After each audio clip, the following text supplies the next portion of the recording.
Slavery divided Americans north and south and continues to generate much controversy. In 1776, slavery existed in all 13 colonies. However, it was of major importance only in the South, largely because the northern climate was not suited to plantation agriculture. This climate was necessary to grow cotton. Cotton ensured that slavery survived and throve. In 1790, only 9,000 bales of cotton were produced in the USA. Eli Whitney's invention of a cotton gin in 1793 revolutionized southern agriculture. It enabled short fiber cotton to be quickly separated from its seed. It became highly profitable to grow cotton, and the South was producing 2 million bales per year. It became economically important. The cotton represented more than 50% of all U.S. exports from 1815 to 1860. Cotton production needed a large amount of unskilled labor. Slave labor was ideal. Cotton and slavery, therefore, were interlinked. Slavery was also known as peculiar institution. This is what the white Southerners referred to slavery as. By this, they meant that it was special to and a characteristic of their region. Now, it's hard to say exactly how bad the conditions of enslavement were. There is limited evidence from slaves themselves because many were illiterate during this time. And there are also two different views expressed on slavery, one more benign and one more harsh.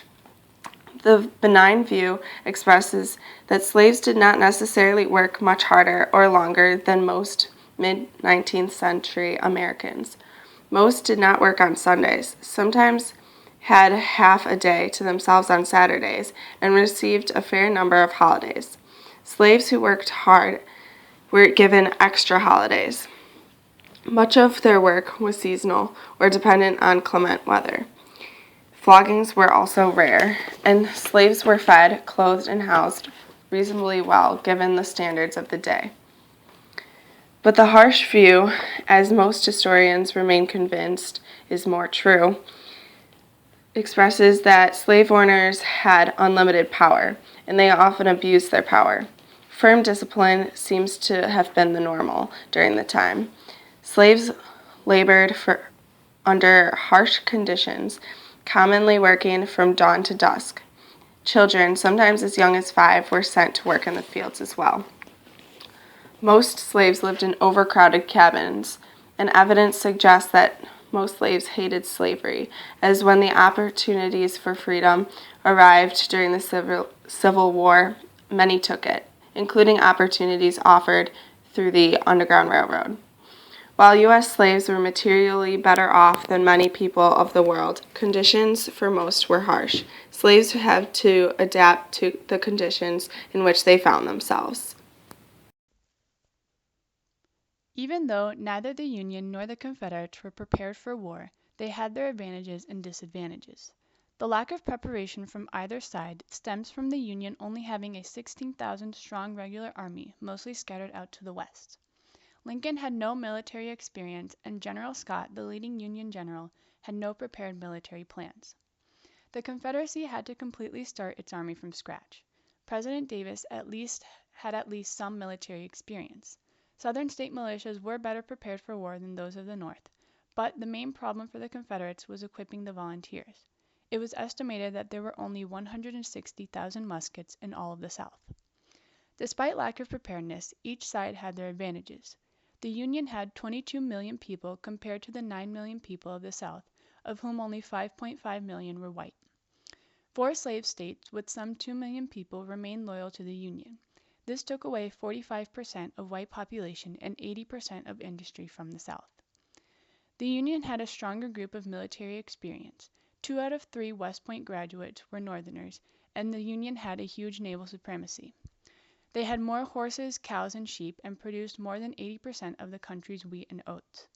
Pockets of Unionism existed in the South, and a major setback for the South was when West Virginia seceded from Virginia. The Confederate advantages consisted of a confidence that the war would be won, rooted in their recent victories in the American War of Independence and the Texan-Mexican War. The size of their land, 550,000 square miles, was their greatest asset, as it would be difficult for the North to conquer. Their plan of action was to simply defend rather than attack. Rivers that ran west to east provided a barrier against the Union taking Richmond. The slaves were not allowed to fight, but were left to work on the home front, and they helped in transporting goods. Most of the war was fought in the South, therefore they were compelled to fight harder. Interior lines of communication were by rail system, and the cotton economy provided a way for them to buy supplies. The Union had small farms, but a large industry. Large cities such as New York had more than 800,000 people. Slavery had died out and was replaced by factories, in which immigrants worked. 7 out of 8 immigrants settled in the North rather than the South. More than two-thirds of the railway track was in the North and made it easier for transportation. The Confederacy had large farms rather than large cities. They had a major tobacco and cotton industry. 80% of the labor force was on the farms. Only 35% of the railways was in the South, so most transportation was through rivers. The Confederate war leaders, such as Robert E. Lee, emphasized a strong military plan. He achieved stunning victories like the Second Manassas, but he also had hard losses like Antietam, which became a turning point. There was less of a chance that Britain would help now. Lee believed the key to victory was to win over in the North soil. Therefore, he pushed battles north. His significance is always coming close to winning battles for the Confederacy. Another Confederate leader, T.J. Stonewall Jackson, was an icon of Southern heroism. He did well in inspiring the South and worrying Lincoln. He organized extremely successful battles at Front Royal, Winchester, Cross Keys, and Port Republic.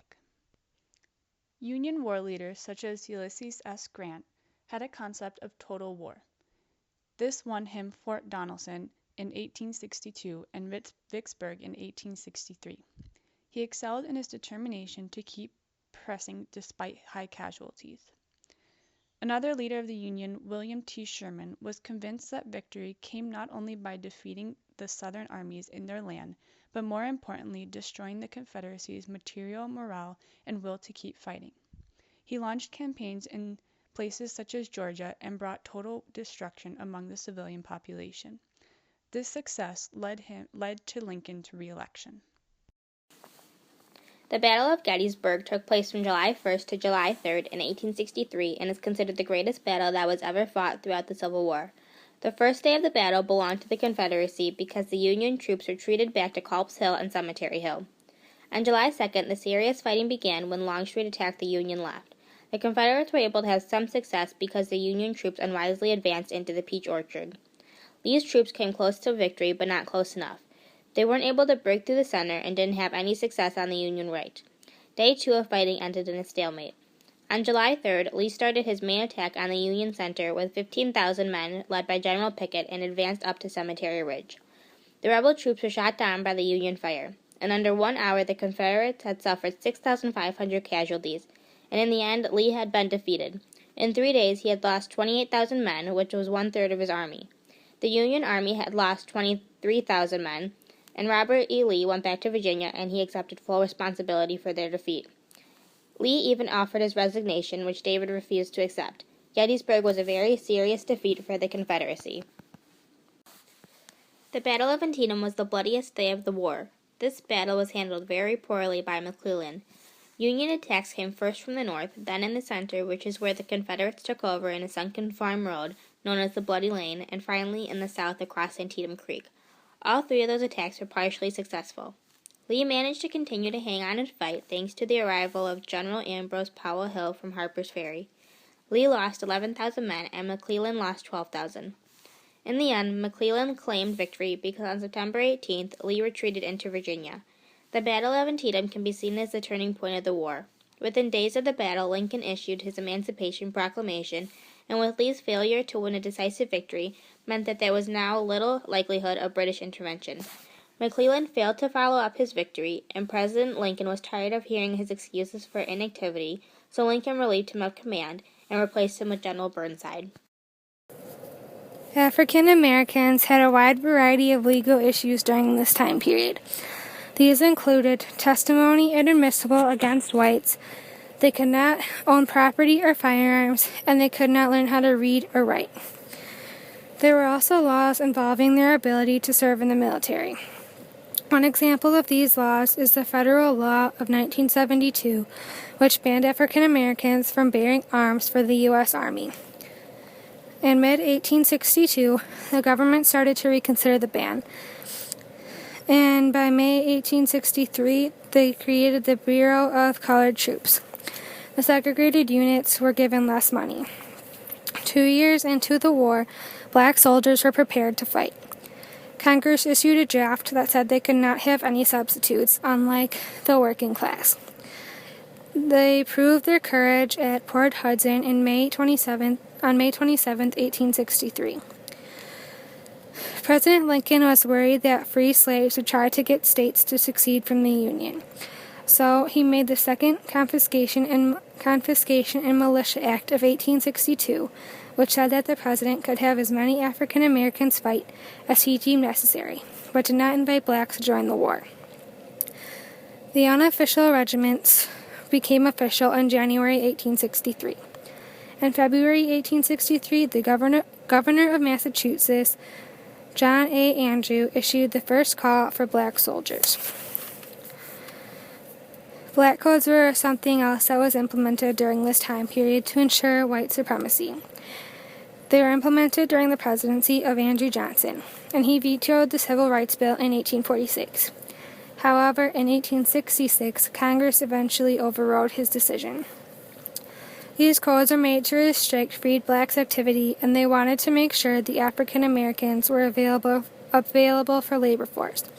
The black codes were made by Southern state legislators and adopted by Midwestern states to reimpose the old structure and legal discrimination. The first black code was passed on November 22, 1865 in Mississippi. Some of these black codes included permission to travel, different punishments, and permission to sell produce. The codes also denied rights through labor contracts, civil rights, and courts. The new Freedmen's Bureau was made to give assistance to former slaves, who were considered second-class citizens. Congress also passed the 14th Amendment to give civil liberties to recently freed slaves. The code showed that the South was reluctant to change. The Reconstruction stopped the black codes, but enabled the Jim Crow laws. The Jim Crow laws began in the 1890s and represented an apartheid. In legal terms, this means that the blacks received separate but equal treatment. The Jim Crow laws affected almost every aspect of life. The bus, where we know about Rosa Parks, public restrooms and trains, and sometimes even schools. African Americans were also denied the right to vote. One of the purposes of the Jim Crow laws was to continue to show the whites that they thought that the blacks were an inferior race. The Jim Crow laws were reinforced by acts of terror. These are some of the legal issues that took place during the time period for African Americans.